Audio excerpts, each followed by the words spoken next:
S'acheter un taudis, est-ce que ce serait pas un bon plan au niveau financier?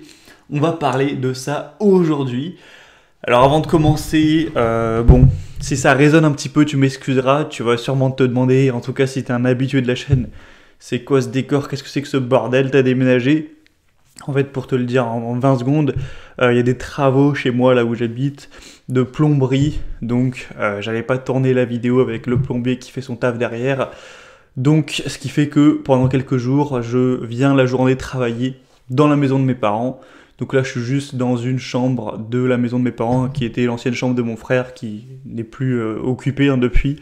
Donc bref, c'est un peu vite, ça résonne un petit peu. Mais voilà, c'est pas mon nouveau chez moi, c'est pas le taudis que je viens d'acheter qui est en rapport avec la vidéo, pas du tout. Bon, on va en venir au sujet voilà, ça me plaît d'en parler, c'est assez, je trouve, assez marrant, on va voir ça. Est-ce que s'acheter un taudis, ce serait pas un bon plan au niveau financier? Parce que clairement, la pire dépense, la plus grosse dépense qui casse le plus les couilles quand tu vis, tout simplement, c'est le loyer.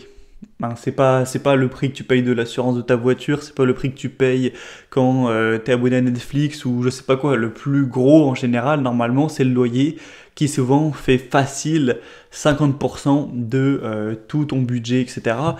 Donc c'est pour ça que c'est extrêmement intéressant d'acheter sa résidence principale. Il y en a qui disent ouais non, faut pas acheter sa résidence principale, faut investir en IMO, machin truc. Sauf que c'est con parce que imagine t'as 100 000 euros. Et t'as deux choix, soit t'achètes un appart et tu vis dedans, ou soit t'achètes un appart et tu le loues. Si t'achètes un appart et que tu le loues, tu vas engranger un loyer, mais tu vas devoir perdre une assez bonne partie du loyer pour les impôts. Alors que si t'achètes un appart et que tu vis dedans et que ça te fait donc économiser la même somme, donc je sais pas moi 500 euros par exemple, tu vas pas payer des impôts sur ce que t'économises. Les 500 euros économisés, ils sont économisés à 100%, on ne dit pas, oh attends, t'as économisé 500 euros, ben donne-en moi 200 parce que ça se fait pas. Donc voilà, c'est plus intéressant au niveau fiscal. Donc c'est pour ça que c'est largement un bon plan d'acheter sa résidence principale. Et de toute façon, si tu avais 100 000 euros à investir, ce serait, je pense, plus rentable de les investir en bourse plutôt que de les investir dans l'immobilier. C'est plus rentable et ça prend moins de temps tout simplement. Mais par contre, c'est vrai que voilà, l'unique achat immobilier que je pense peut vraiment être intéressant, c'est vraiment d'acheter sa résidence principale parce que ça va te permettre, même si effectivement tu as la taxe foncière, le fait de posséder un bien immobilier, donc bon c'est un peu chiant c'est vrai, ça va quand même te permettre de rayer de la liste, de supprimer la plus grosse dépense qu'il existe, c'est-à-dire le loyer. T'es déjà bien sécure une fois que tu n'as plus de loyer à payer. Tu te dis au pire des cas, si je suis dans la merde, j'aurai toujours un toit, je pourrais manger du riz et pour survivre et voilà. C'est déjà une bonne sécurité, je pense. Donc pour moi, c'est vraiment un bon plan. Et par contre, il y a quand même pas mal de gens qui réalisent ça, qui se disent ouais, ben voilà, je vais acheter ma résidence principale et tout. Mais la plupart des gens, je pense, font une erreur. Et l'erreur, c'est qu'ils veulent péter plus haut que leur cul. Dans le sens où ils vont essayer de dégager le plus gros prêt possible, de mettre le plus de leur argent possible, de leurs apports, etc. Ils vont souvent, parfois, s'allier avec leur copine, enfin la personne avec qui ils sont en couple, pour encore plus pouvoir emprunter d'argent, machin, et pour acheter le meilleur appart possible. Et c'est marrant puisque j'ai un pote qui est exactement dans cette situation, mais bref, voilà. Et ils disent voilà, je veux avoir le meilleur appart que je peux avoir, le mieux placé, le plus grand, le plus haut standing, avec la plus belle vue, etc., etc. Alors qu'en vrai, tu te demandes, est-ce que avoir un super appart, est-ce que oui ou non, ça va te rendre heureux? Est-ce que avoir une super vue, être dans le meilleur quartier, être dans un immeuble de haut standing, avoir plein de places, est-ce que ça va te générer des neurotransmetteurs dans ton cerveau qui vont faire que tu vas être super heureux dans ta vie et où tu vas kiffer tous les matins pendant des années? Non. Voilà, la raison c'est non. Je suis d'accord que il faut pas avoir non plus un taudis à proprement parler, au sens propre du terme. Voilà, si t'as pas l'eau courante, si c'est placé dans un endroit avec des mecs avec des kalachnikovs ou que tu te manques de te faire agresser à chaque fois que tu sors dehors, que c'est loin de tout, que c'est loin de ta famille, de tes proches, que ça pue, que c'est sale, etc., qu'il y a du bruit, du boucan tout le temps. Bon, je suis d'accord, là ça va influer sur ton taux de bonheur, ce serait mieux de prendre un truc sans ces problèmes. Il faut voilà, un minimum, ça je suis d'accord, un minimum de calme, un quartier pas dangereux, être un minimum proche de ce qui est important, ses amis, sa famille et peut-être ton boulot. Voilà, avoir quand même, se sentir un minimum bien, pas avoir, voilà, je sais pas comment dire, mais faire que quand tu es dans l'appart, tu te sens quand même pas mal, tu vois, enfin bref, tu vois, un minimum, l'eau courante évidemment, un minimum de propreté et tout ça, de fonctionnalité. Je suis d'accord, on va pas non plus déconner, mais le truc c'est que une fois que ces critères, on va dire réellement importants, sont validés, bon alors là pour les cheveux tu m'excuseras, mais bref, une fois que ces critères un minimum importants sont validés, pourquoi essayer de prendre plus? Pourquoi vouloir prendre plus que ça, imagine tu as besoin de, je sais pas, 35 mètres carrés. Ah, ça va servir à quoi d'aller prendre 40? Ils vont te servir à quoi les 5 mètres carrés supplémentaires? Ils vont te servir à rien. Juste pour te dire, oh, si jamais je veux, j'ai plus de place, oui, mais si jamais pour l'instant t'en as pas besoin, donc à moins que tu aies un projet de faire des gosses ou je sais pas quoi très, très prochainement, ça sert à rien. Tu vas juste payer des milliers d'euros parce que c'est extrêmement cher l'immobilier, surtout si tu te situes dans des lieux où c'est cher, pour rien. Donc moi je pense que voilà, c'est une erreur, tous les gens qui veulent péter plus haut que leur cul. Par exemple, ils vont se dire, je peux emprunter 200 000 euros, et ben faut que je vais prendre un truc à 200 000 euros, au lieu de se dire, je peux emprunter 200 000 euros, mais à partir de par exemple 140 000 euros, je trouve des trucs très convenables, donc je ne vais emprunter que 140 000 euros, au moins ça me fera moins rembourser chaque mois, etc. Et voilà, je serai content, tout simplement. Pour moi, c'est largement mieux. Donc voilà, la solution pour moi, ce serait de... J'exagère en disant que, voilà, en parlant de taudis, mais c'est de prendre le truc le moins cher possible à partir du moment où c'est raisonnable, où voilà, c'est pas désagréable, ça va pas te faire du malheur de vivre dedans, mais une fois que cette ligne est atteinte, que c'est globalement, objectivement assez bien, suffisamment bien, faut prendre le moins cher puisque c'est un truc qui coûte tellement cher que tu peux vite aller te faire douiller. Et moi, pour te parler de ma stratégie, voilà, vite fait en quelques minutes, tu sais que je commence à avoir accumulé pas mal de capital. Là, si je dois compter, j'ai pas fait le compte, hein, mais je crois que je suis environ à 120K. Après, vu que la bourse a baissé ces dernières semaines, je pense que je suis peut-être un peu en dessous, hein, ça a dû baisser, mais voilà, plus ou moins 120K et tout ça.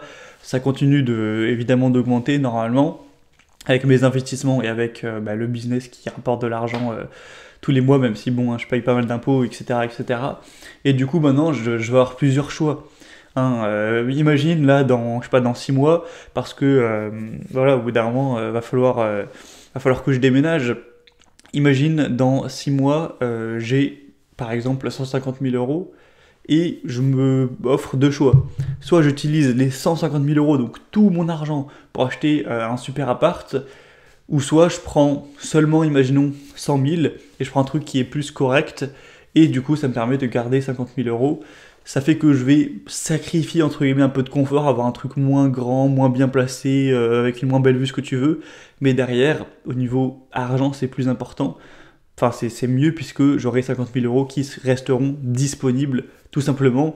C'est pas ces chiffres exactement. En vrai, moi, là où j'habite à Montpellier, c'est même plus cher que ça en vrai. 100 000 euros, si t'as un studio. Mais bon, j'avoue qu'un studio, ça ferait peut-être un peu limite. Mais pour te parler au niveau du concept, quoi. Pour des trucs aussi chers que l'immobilier, je pense vaut mieux vraiment savoir prendre le moins cher possible. Et je pense qu'au niveau de la voiture, c'est pareil. Hein. Par exemple, moi j'ai toujours une voiture toute pourrie depuis des années, que bon, faudra bien que je finisse par changer. Mais il y a des gens, ils vont. Je pense que c'est même encore pire. Ils vont essayer d'avoir la voiture la meilleure qu'ils peuvent avoir. Une voiture à 25 000 euros, alors que c'est tout leur argent, toute leur vie, voire limite ils vont s'endetter pour l'acheter. Alors que tu peux juste prendre une voiture à, je sais pas, quelques milliers d'euros, ça roule, ça marche, et c'est tout, quoi.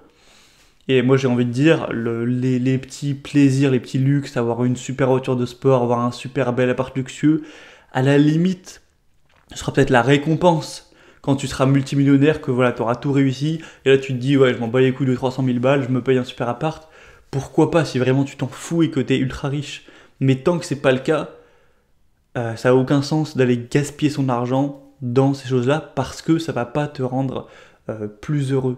Voilà, moi je suis plus heureux avoir un appartement bien, mais bien en sécurité avec beaucoup d'argent de côté, qu'avoir pris le plus gros truc, m'être endetté jusqu'au cou pour dire que j'ai un super appart.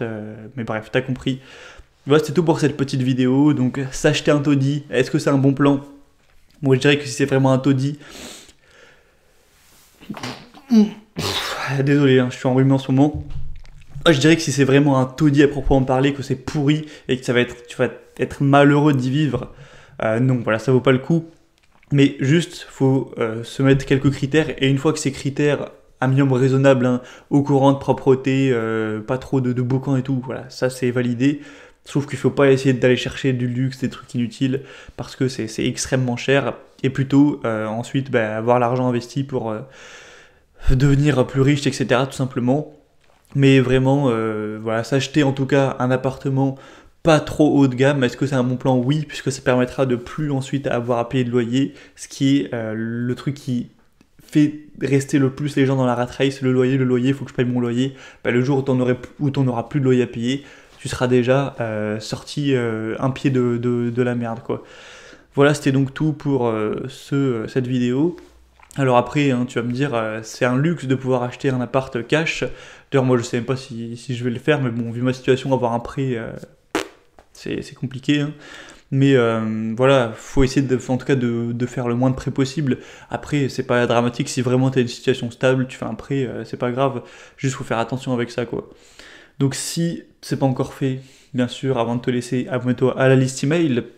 Je repartage du contenu toutes les semaines, etc. D'ailleurs, juste après, là, je vais sûrement écrire un petit email. Donc, c'est gratuit, hein, c'est libre. Pour s'inscrire, ça prend juste 30 secondes, le temps de rentrer ton email et ton prénom. Et après, c'est bon, tous les dimanches, tu recevras du contenu de ma part. Donc, fais-le maintenant si c'est pas fait. Hein, ça prendra 30 secondes. Premier lien en description. Si tu le fais pas, tu vas rater toutes les semaines des emails où je t'apporte du contenu, des conseils, des points de vue, je te partage mon évolution, etc. Parfois, il y a des grosses réductions sur les formations, tout ça. Donc ça peut vraiment valoir le coup. Tu peux me parler de ton avis sur le sujet, s'acheter un taudis. Aussi, dernière petite parenthèse, il y en a aussi, ils achètent réellement un taudis, tu vois, donc pas du tout cher. Ensuite, ils ont des compétences, tant mieux pour eux, hein. Du coup ils arrivent à rénover le truc, à le rendre très bon à vivre. Et du coup ils font une bonne plus-value sur la rénovation, ça aussi ça peut être un bon plan. Mais bon, faut avoir le temps et les compétences de rénover un appart. Moi personnellement, j'ai rien de tout ça, tu vois. Enfin, j'ai pas du tout les compétences en bricolage, etc. Mais bref, voilà, c'était une vidéo, je pense, assez intéressante. Moi, je me pose beaucoup de questions actuellement parce que voilà, je pense que je vais déménager dans les mois qui arrivent. Je te parlerai peut-être plus de ça dans une autre vidéo, hein, puisque ça me turlupine pas mal la tête en ce moment. Donc je t'en reparlerai et je te dis à très vite, à la prochaine et ciao.